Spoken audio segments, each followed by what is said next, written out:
Il est aux antipodes de l'Europe, une terre de contraste, façonnée par les forces primitives de la Terre.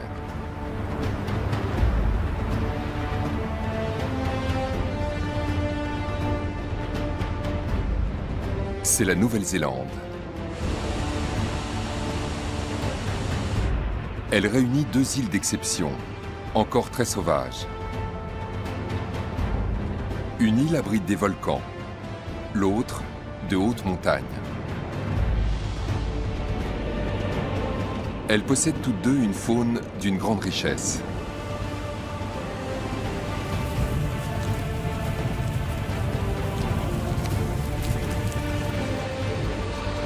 Au XIXe siècle, la Nouvelle-Zélande attire des aventuriers comme Bendix Allenstein, qui y crée un empire textile.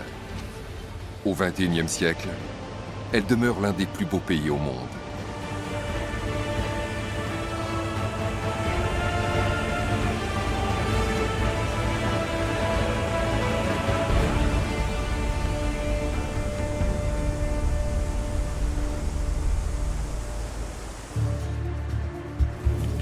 La Nouvelle-Zélande s'enorgueillit d'une longue tradition agricole. Regina s'occupe de 30 000 moutons. Le pays possède aussi des rivières aurifères. Daniel et Johnny les connaissent bien. Ils sont chercheurs d'or. La Nouvelle-Zélande est aussi le paradis des sportifs. Bernd pratique le kayak. Il est toujours à la recherche du meilleur spot. Pays de tous les possibles, la Nouvelle-Zélande attire les Européens depuis plusieurs siècles. Les chasseurs de baleines et de phoques arrivent les premiers au pays des Maoris à la fin du XVIIIe siècle. « 50 ans plus tard, des aventuriers attirés par l'or affluent des quatre coins du monde. Ils se rassemblent à Invercargill, dans l'île du Sud, qui n'est alors qu'un regroupement de quelques baraques. Bendix Allenstein est l'un de ces aventuriers. Originaire d'Allemagne, il débarque en 1863, fraîchement marié. Venu chercher fortune en Nouvelle-Zélande avec ses frères, il va vite déchanter face à la morne réalité. Mais il se ressaisit et a l'idée d'ouvrir un magasin qui fournira aux chercheurs d'or tout ce dont ils ont besoin. Ce sera Allenstein Brothers, les frères Allenstein.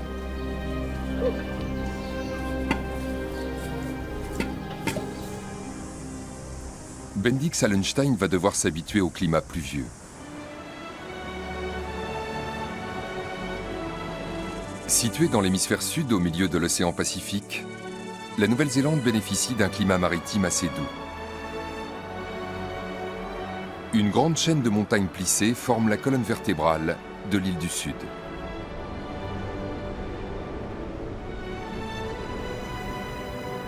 Des volcans et des lacs de cratères forment le cœur de l'île du Nord.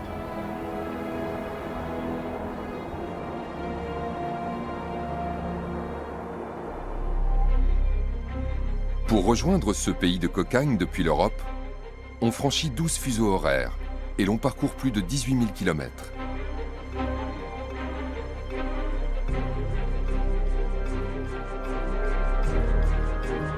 Au bout de 24 heures de vol, la Nouvelle-Zélande est enfin en vue.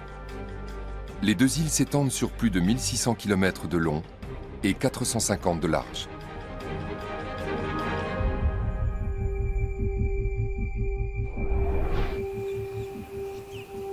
Regina n'a pas eu de mal à partir à l'autre bout du monde.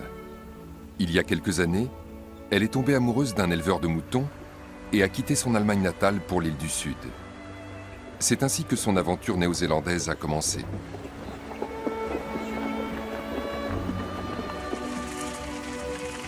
Aujourd'hui, Regina s'occupe des 30 000 mérinos de l'élevage.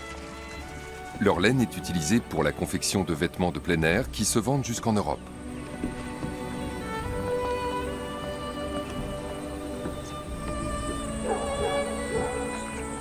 Avant, Regina était commerciale dans le secteur industriel. En Nouvelle-Zélande, elle mène une vie libre et aventureuse à 1000 lieues de son ancienne vie. Pour cela, elle a dû apprendre à tirer, à conduire un tracteur, monter à cheval et même à ferrer sa monture.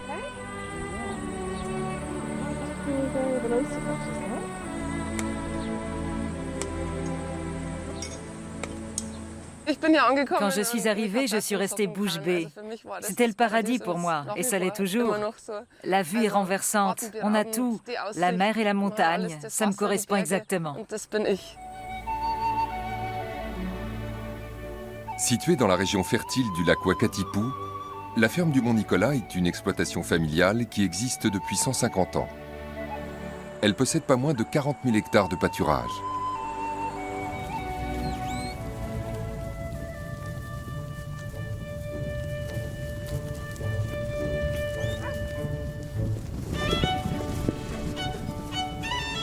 La Nouvelle-Zélande compte 35 millions de moutons, soit presque 10 fois plus que d'habitants.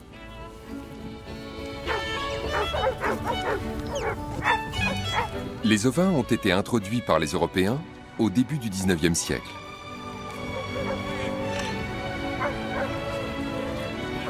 Aujourd'hui, Regina et ses collègues ramènent 2000 mérinos dans la vallée à dos de cheval avec des chiens de berger, comme il y a 150 ans.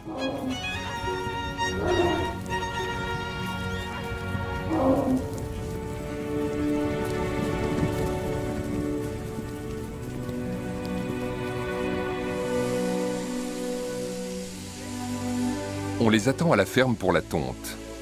Les tondeurs sont des ouvriers spécialisés, payés à la pièce. L'équipe tond 1 millier de bêtes par jour. Un mérinos rapporte jusqu'à 5 kg de laine par an.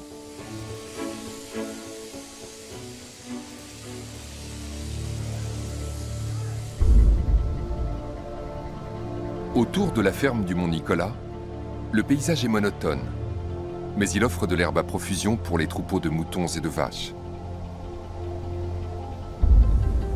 Les herbages s'étendent à perte de vue. Ils couvrent aujourd'hui 60% du territoire néo-zélandais.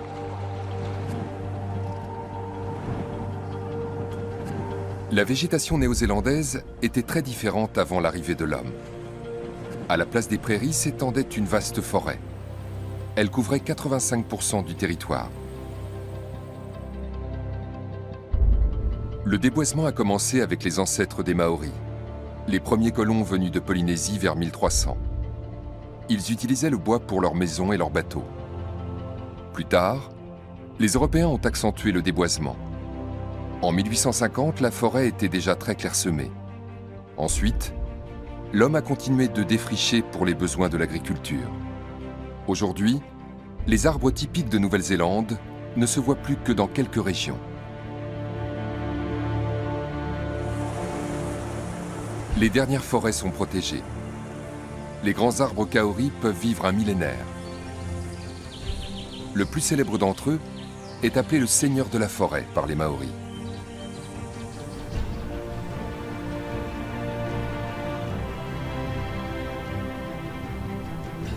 Grâce à l'air marin qui s'accumule sur les versants des Alpes néo-zélandaises, une forêt tempérée humide a pu se développer sur l'île du Sud. Ces fougères arborescentes géantes créent une atmosphère magique.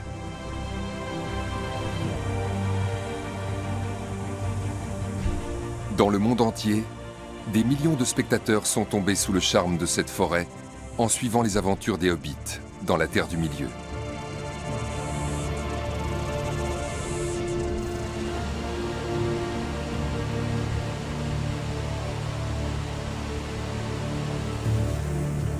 Bernd et Andreas se sentent chez eux dans cette luxuriante nature néo-zélandaise.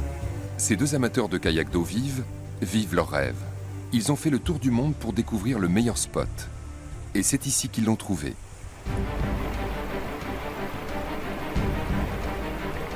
C'est la Kaituna, un torrent tumultueux de l'île du Nord.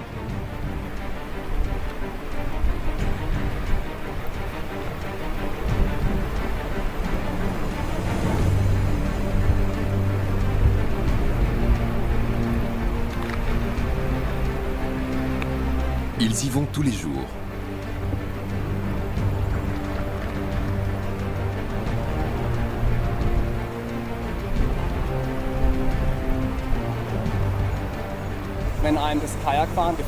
C'est le paradis des amateurs de kayak. On a tout ici. Des cascades, des petites vagues, des belles gorges dans lesquelles on est tout seul. C'est super. Toute la descente est géniale, pas juste un ou deux endroits.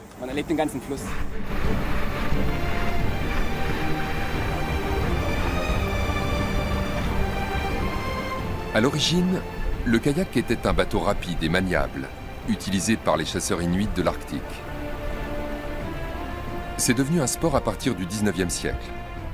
La Nouvelle-Zélande est l'endroit rêvé pour en faire.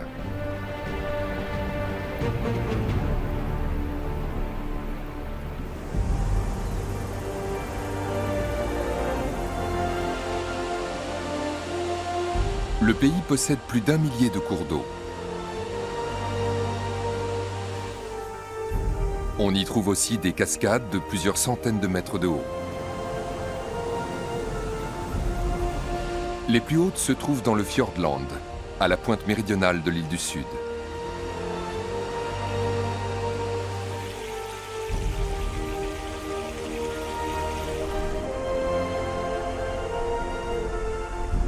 Cette hydrographie exceptionnelle s'explique par la géographie du pays, situé en plein océan Pacifique.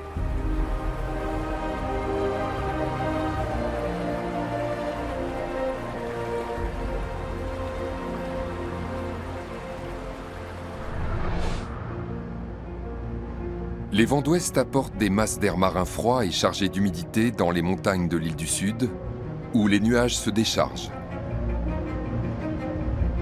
Dans cette région, l'une des plus pluvieuses au monde, les précipitations peuvent atteindre 8 mètres par an, soit 10 fois plus qu'en région parisienne.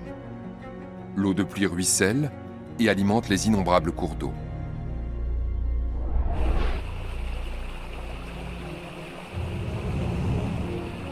Au XIXe siècle, des aventuriers cherchent de l'or dans les rivières de l'île du Sud. Le précieux métal attire des milliers de migrants qui fuient la misère.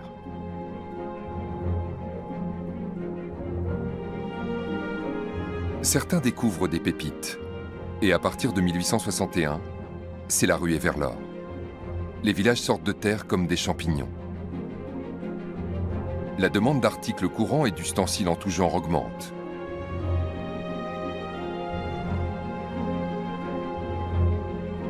Bendix Allenstein est là pour y répondre. Il a tout misé sur son magasin de Queenstown, une bourgade en plein essor.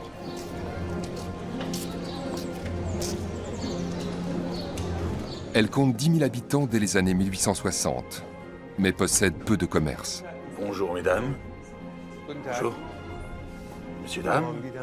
Bonjour. Allenstein s'engouffre dans cette brèche.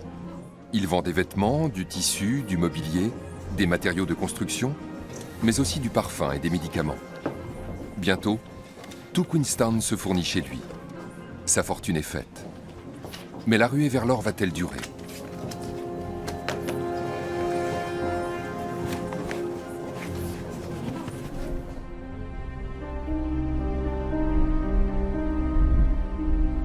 La ruée vers l'or se concentre dans les montagnes de l'Otago, à l'est de Queenstown.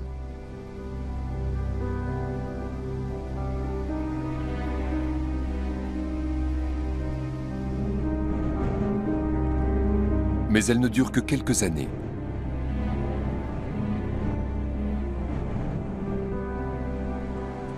Aujourd'hui encore, on peut trouver de l'or dans les nombreuses rivières de la région. Et cela attire des aventuriers modernes.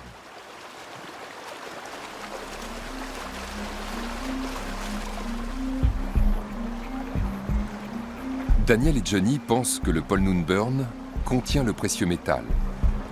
Il faut dire que la région fut un temps la plus riche en or du monde.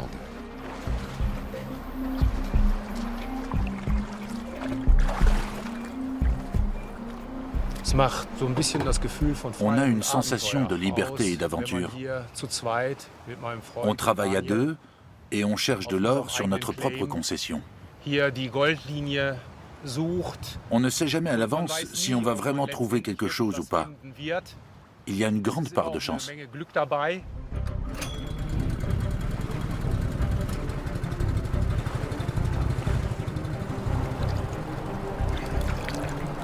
Johnny plonge dans l'eau avec un aspirateur spécial. Ce n'est pas une partie de plaisir. Sans une combinaison de plongée adéquate, il ne pourrait pas fouiller le fond durant plusieurs heures dans une eau à 8 degrés. À la surface, Daniel sonde la rive avec un détecteur de métaux. Son ami et lui possèdent une concession sur 30 km de rivière. Le détecteur sonne régulièrement.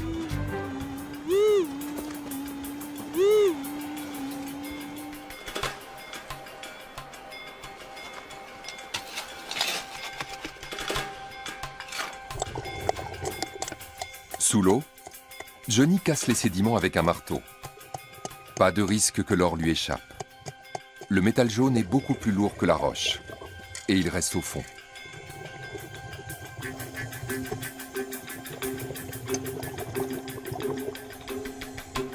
Au bout de plusieurs heures de travail, Johnny trouve de minuscules pépites qui brillent au fond d'une crevasse. L'or provient des entrailles de la Terre. Le magma terrestre remonte vers les couches supérieures de la Terre et refroidit. Puis l'or et d'autres minéraux cristallisent.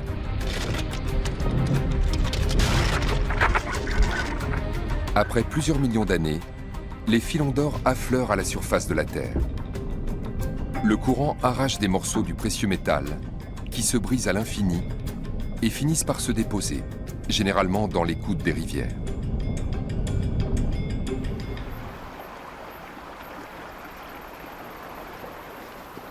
Daniel le sait bien. Il est chercheur d'or depuis des années. Mais malgré tout le soin qu'il met à choisir ses emplacements, il n'est jamais sûr de trouver de l'or.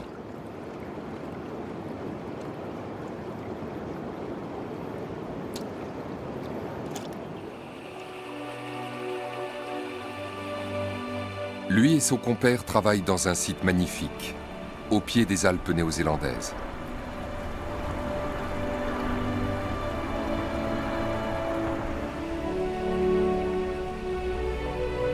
Ce massif plissé, assez récent, parcourt l'île du nord au sud sur 500 km. Il compte 17 sommets de plus de 3000 mètres.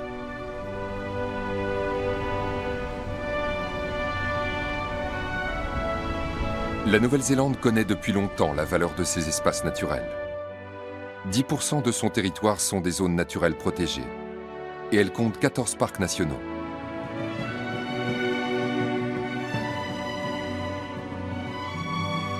Le plus grand est le parc national du Fiordland, dans l'île du Sud.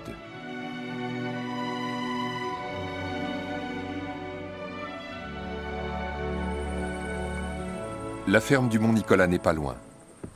Nous y retrouvons Regina.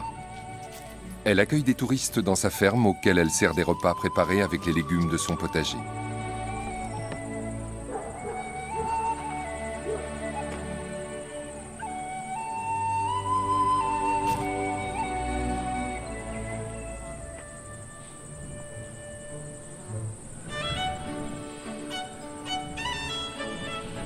Elle aime aussi leur faire découvrir les beautés de son pays d'adoption.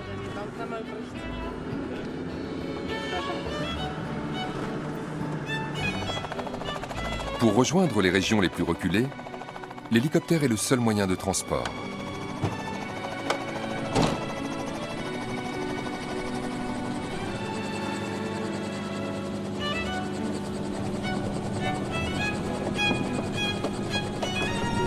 Regina et son compagnon proposent des tours en hélicoptère dans les montagnes.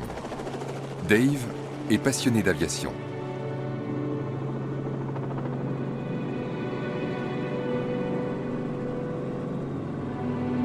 Les hauts plateaux accueillaient autrefois les bergers et leurs troupeaux durant des semaines. Aujourd'hui, ils sont le havre de paix de vacanciers, souvent européens.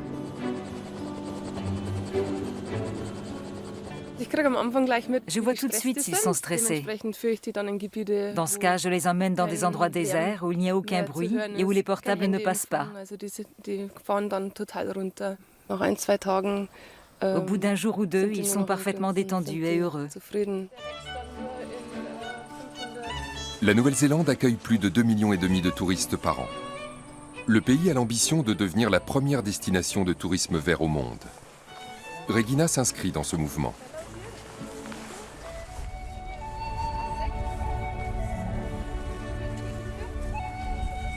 Ces hôtes aiment cette région reculée, inaccessible au plus grand nombre.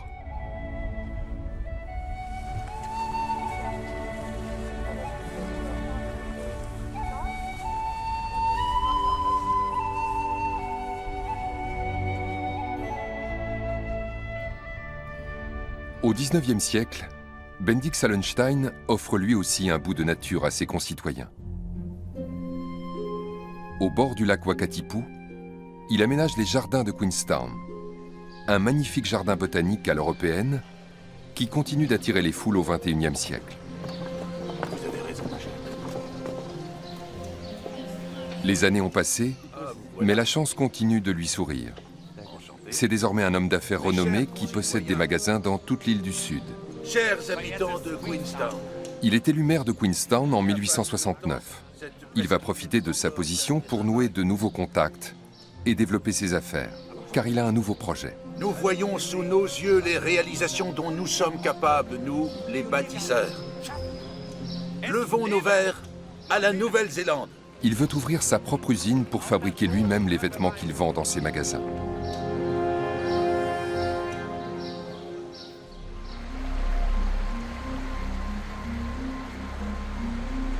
Les aventuriers modernes rêvent eux aussi de faire fortune. Johnny et Daniel doivent parfois déployer beaucoup d'efforts pour déblayer le terrain avant de pouvoir travailler.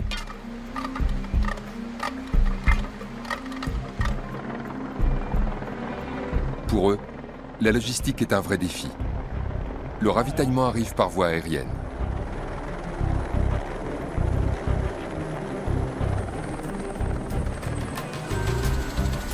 Ils vont passer plusieurs semaines en pleine nature, loin de toute civilisation.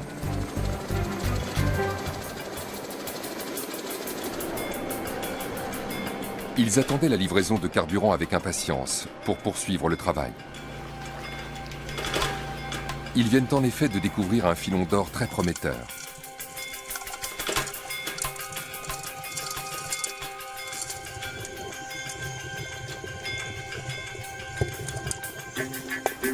S'ils s'infligent ces travaux exténuants après des mois de préparation, c'est pour ces instants-là.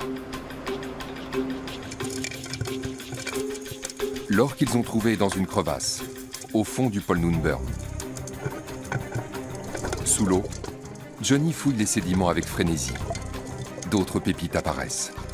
C'est une découverte sensationnelle.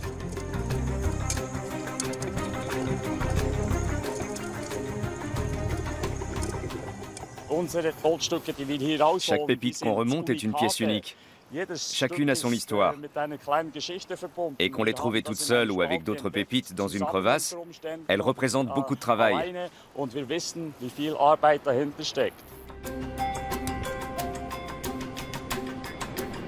Ils sont tombés sur un filon exceptionnel. Leur peine est largement récompensée. Mais nous ne saurons pas combien d'or exactement ils ont trouvé.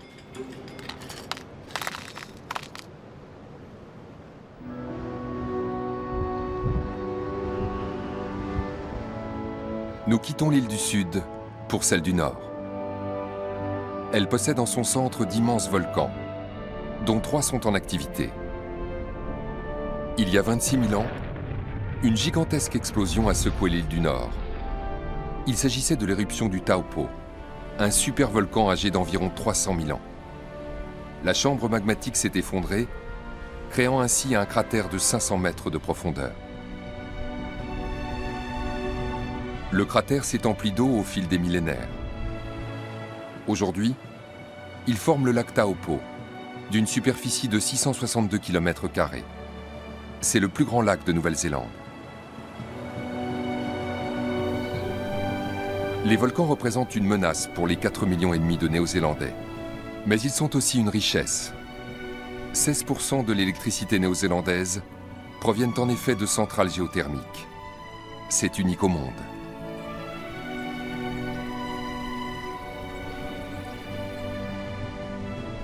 Les centrales hydrauliques fournissent l'essentiel de l'électricité. La Nouvelle-Zélande n'a jamais voulu de centrales nucléaires. Et les énergies renouvelables représentent d'ores et déjà 80% environ de sa production. Du fait de son isolement géographique, la Nouvelle-Zélande a toujours dû produire elle-même son énergie. Un vaste réseau de distribution achemine l'électricité à travers le pays.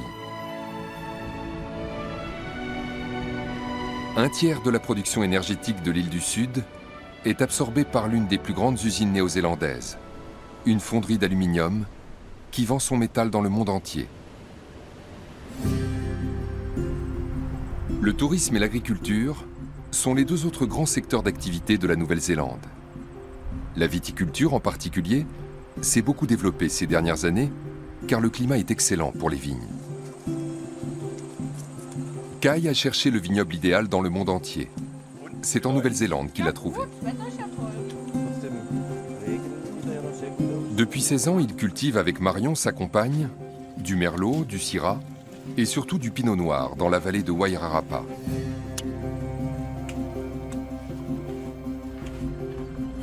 Il a une vraie passion pour le pinot noir.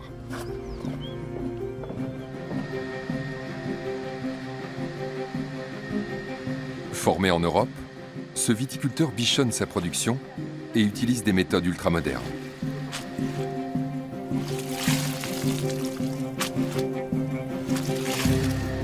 Plusieurs étapes de la production se font encore à la main. C'est le seul moyen d'obtenir la qualité que sa compagne et lui exigent.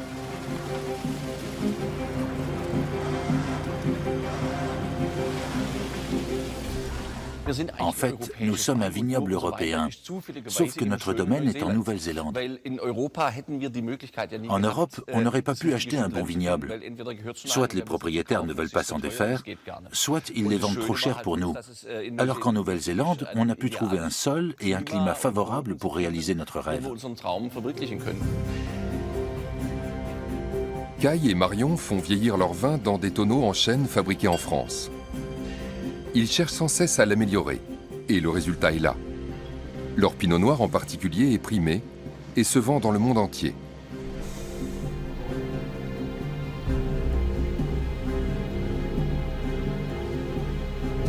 Kai s'inscrit dans la lignée des grands entrepreneurs, tels que Bendix Allenstein. En 1873, Allenstein ne veut plus importer les vêtements qu'il vend. Et il ouvre à Queenstown sa propre usine textile, la New Zealand Clothing Company.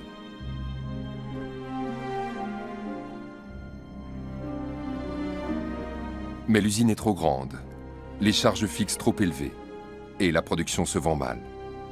Allenstein est à court d'argent.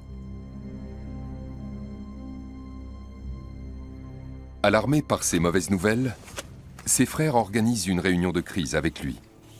La première de l'histoire de Allenstein Brothers.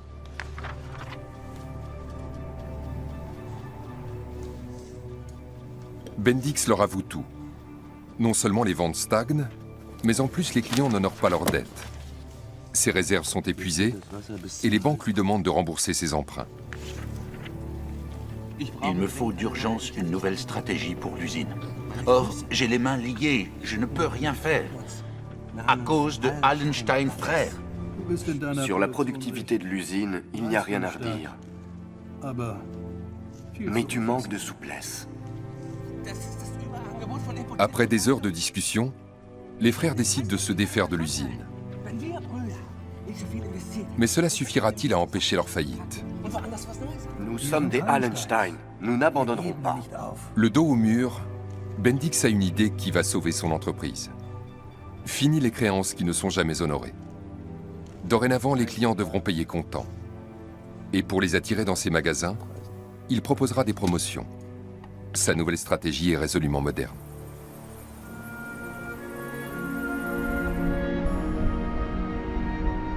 Les contemporains de Bendix Allenstein n'avaient guère le temps d'admirer les paysages de Nouvelle-Zélande.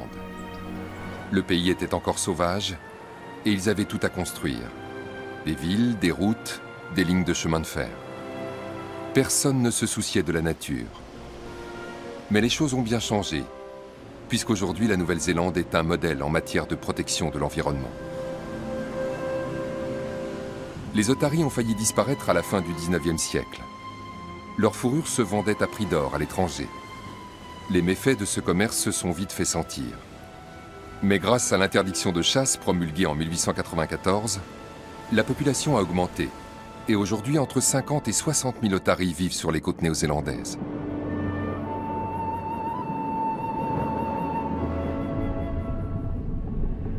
On trouve des baleines au large,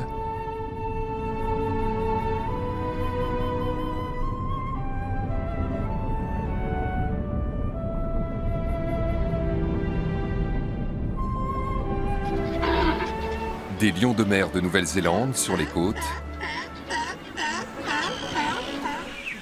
et des gorfous du Fiordland dans les forêts de l'île du Sud, où les conditions de vie sont plus favorables que sur la côte. Seul inconvénient, ces manchots ont un long chemin à parcourir pour rejoindre leur zone de pêche.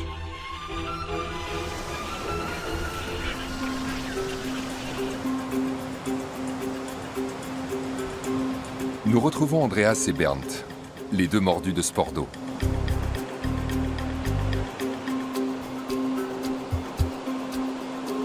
Aujourd'hui, ils font du stand-up paddle. Ce sport viendrait des pêcheurs de Polynésie, où il était réservé aux rois et aux chefs de clan.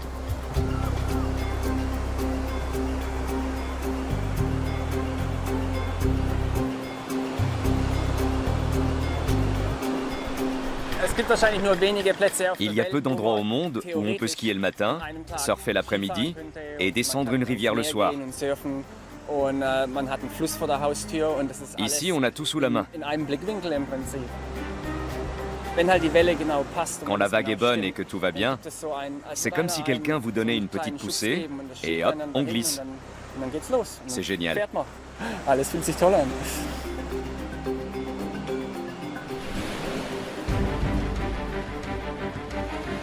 Les Néo-Zélandais ont un surnom, les Kiwis. C'est un peuple sportif qui aime l'eau.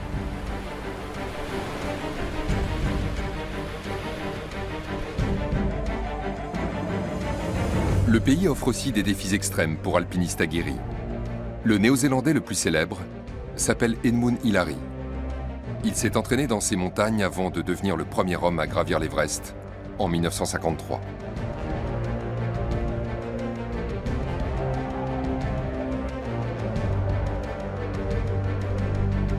Mais c'est à travers champs qu'on explore le mieux le pays.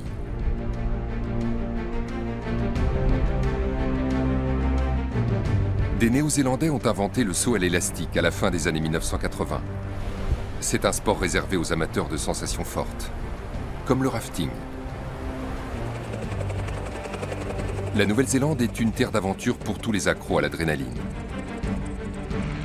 Elle offre également d'excellentes conditions pour les planeurs, qui glissent sans bruit dans le ciel.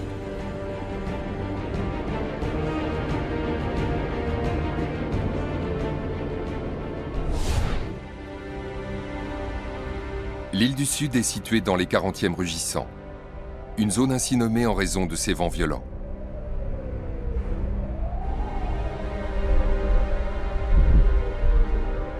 De fortes tempêtes balaient l'océan. Les montagnes de la côte ouest forment un barrage naturel.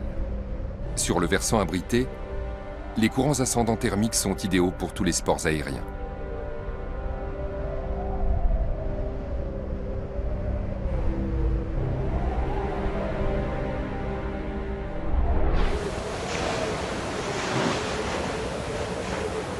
Mais pour les marins, les 40e rugissants sont redoutables.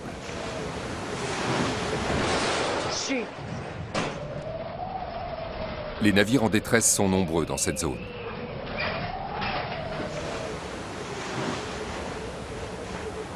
Or, les immenses porte-conteneurs apportent à la Nouvelle-Zélande des marchandises dont elle a un besoin vital.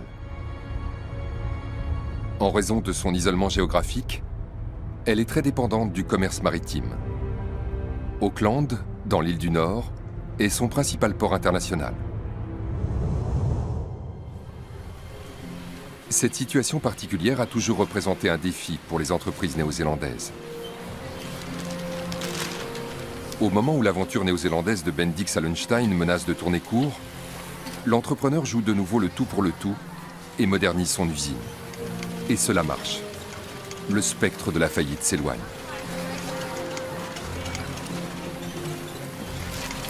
Michael! Hé, Michael, viens voir! Qu'est-ce qu'il y a? Tu as vu le Stahl?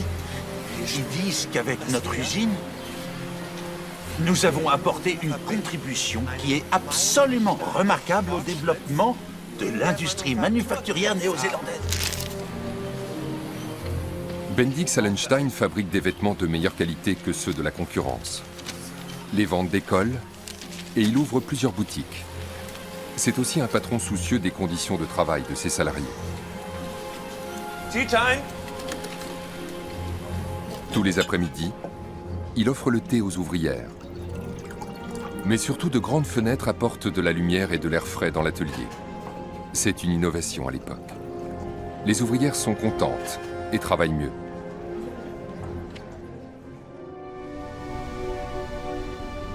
La Nouvelle-Zélande a été colonisée très tard par les Européens. Et on y sent encore l'esprit des pionniers. Les migrants qui arrivent de l'hémisphère nord sont un peu déboussolés au début. Car ici, l'été touche à sa fin en avril, quand le printemps s'annonce seulement en Europe.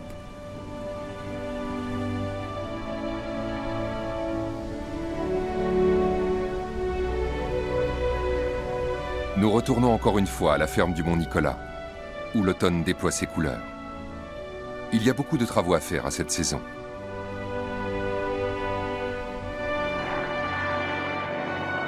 Dans les montagnes de Nouvelle-Zélande, l'hélicoptère est un moyen de locomotion courant pour Regina et son compagnon.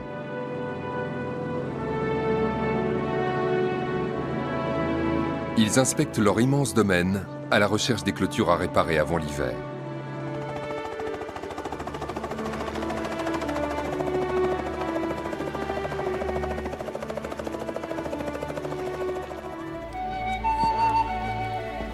Ils ignorent la longueur exacte de leur clôture, mais cela doit bien faire plusieurs centaines de kilomètres. Alors forcément, il y a quelques fils de fer rouillés ou arrachés par les serres.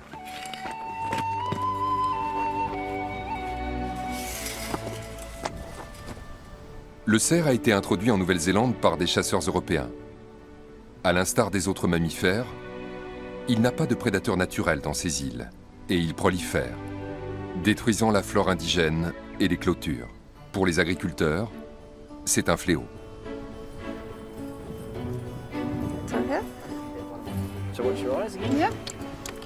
Regina et Dave réparent les clôtures pour éviter que leurs moutons n'aillent se perdre en altitude.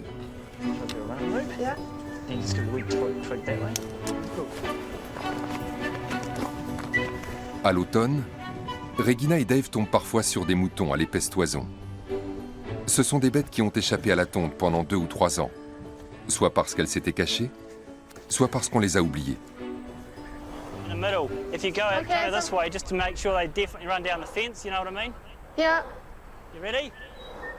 Toute cette laine bouche la vue du mouton, qui ne peut survivre qu'en troupeau. Mais pour l'attraper, c'est du sport pour Dave et Regina, comme pour le chien.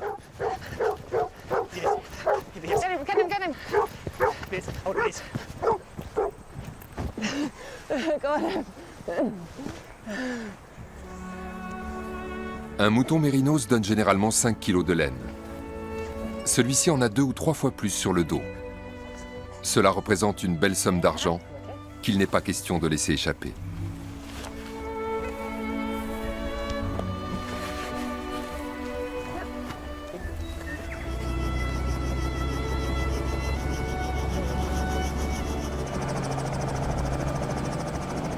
Direction le tondeur.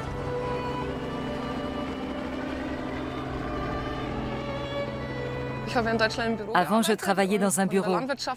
Je ne connaissais rien à l'agriculture ni aux bêtes. J'ai appris ici, en Nouvelle-Zélande. Mais ça me plaît beaucoup. Je ne voudrais pas changer.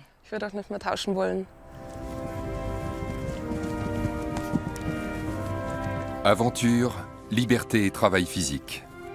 Voilà le nouveau quotidien de Regina. Beaucoup de migrants changent complètement de vie en Nouvelle-Zélande.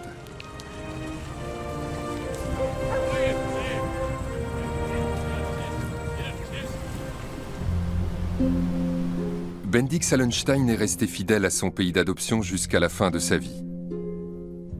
En 1883, il est au sommet de sa carrière. C'est un patron paternaliste dont personne n'ose contester la parole. Mais il sait qu'il doit sa réussite à ses ouvrières.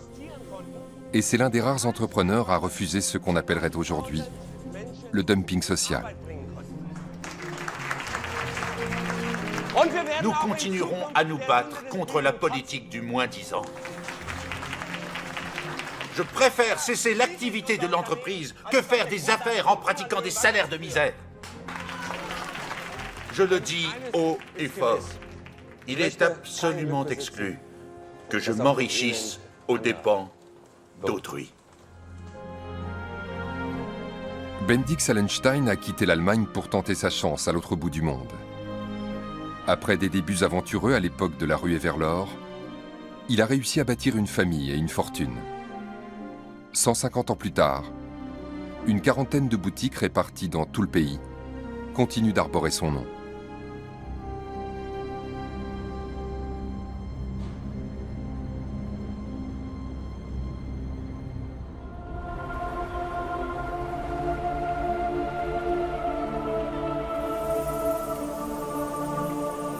La Nouvelle-Zélande fait rêver les Européens depuis 2 siècles.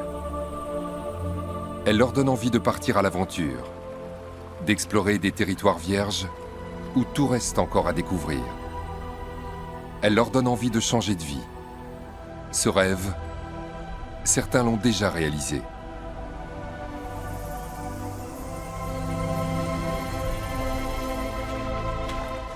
Daniel et Johnny espèrent trouver encore beaucoup d'or.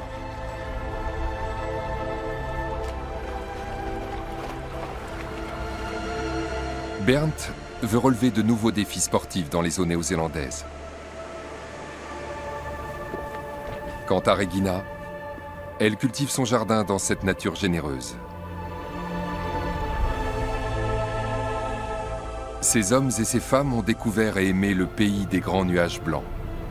Son passé mouvementé, ses paysages fabuleux et son âme fascinante.